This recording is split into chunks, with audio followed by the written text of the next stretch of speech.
A blockbuster report released by State Auditor Cindy Byrd this week says the state administration, quote, dropped the ball in the oversight and compliance of millions of dollars in federal aid meant to help students learn at home during the pandemic.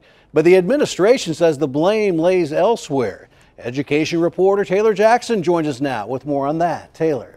That's right, Rich. State Auditor Cindy Byrd issued the audit questioning more than $29 million in expenditures, including money meant to help families buy education supplies and pay for private school tuition. At the same time, State Superintendent Ryan Walters is recommending more virtue and morality in classrooms.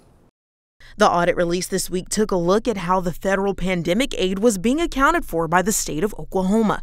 It indicated there was some questionable spending. What we're concerned with is where we used to be seeing maybe $5 million in question costs total. This year it was $29 million. Byrd says that $29 million in questionable spending means the money may have not been used in ways it was intended to be.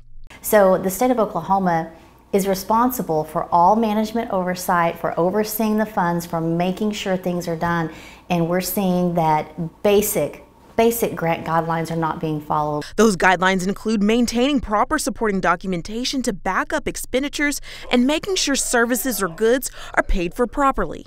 Federal funds related to education were among the expenditures investigated, and they included the $39.9 million that was designated for the governor's Emergency Education Relief Fund, also known as GREER. The governor had wide latitude to decide how those funds could best serve the students who were trying to learn virtually, and we found that a total of $8 million was questioned because the basic grant guidelines weren't followed for them. Byrd says the findings for two programs under the GREER Fund designated as Bridge the Gap and Stay in School were problematic. The Bridge the Gap program allowed low-income families to purchase education supplies. Byrd's audit noted $1.8 million in questionable spending. 5,000 families received $1,500 each in which they could spend at designated retailers. However, Auditor Byrd says the state did not put any parameters or restrictions on what items could be purchased. Had an $8 million budget to set up digital wallets for families to purchase educational supplies for their children. And there was the option of putting controls in place to limit what could be purchased. The person in charge of that did not put those controls in place, and as a result, families went out and they just bought whatever they wanted. State Auditor Byrd also took issue with the other GREER program, Stay in School, which allotted $10 million to help low-income families pay for private school tuition. The audit revealed that preferential treatment was given by allowing some applicants early access for application submission to the program. It was also determined that awards were provided to more than 1,000 students whose families were not in financial need. Whenever we see something that wasn't spent right and report it back as a question cost, the federal government can come in and make the state of Oklahoma pay that back. If that happens, that's going to be you and I, the taxpayers, paying that money back because someone did not spend it the correct manner. Study after study shows inside the classroom. Current State Superintendent Ryan Walters, who serves on the OETA board by virtue of his position, was formerly the State Secretary of Education and the Executive Director of Every Kid Counts Oklahoma, a nonprofit that hired the company Class Wallet to oversee the distribution of funds. In a statement from his spokesperson, Walters says Class Wallet is responsible for any discrepancies in spending. As we already know, and according to the audit, a negligent out-of-state vendor should do the right thing and work with the federal government to recover any misused funds. Does that surprise anybody really? Probably not, because we've known about, for the last, 8 or 9 months, about misuse of federal funds. Pastor Clark Farley is a member of Pastors for Oklahoma Kids, an organization that advocates for Oklahoma public education. He and many others are concerned about the recent push for religion in public schools. In order for everyone to have religious liberty, we have to separate those two things. We can't have a state church. We can't have state directing that. Last week, Superintendent Walters announced he wants to put prayer back in schools.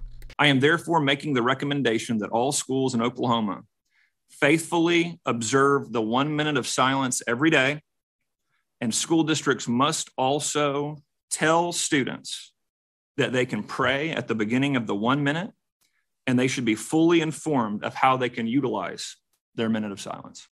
He also read recommendations made by a group called the Oklahoma Advisory Committee on Founding Principles.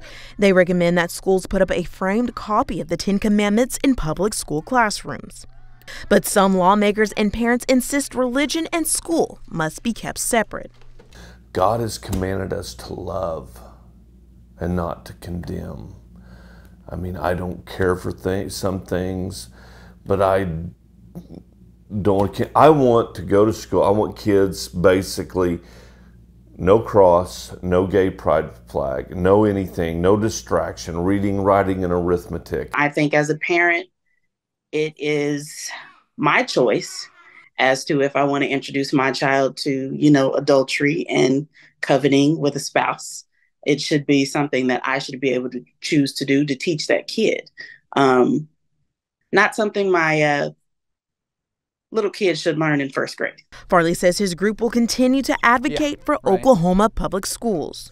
I think the only thing is, it concerns me when we're bringing in these religious discussions into government offices and government oversight, but we're avoiding the real issues that government's supposed to be there for. Auditor Byrd says if the federal government agrees with findings in the audit, it could cost taxpayers.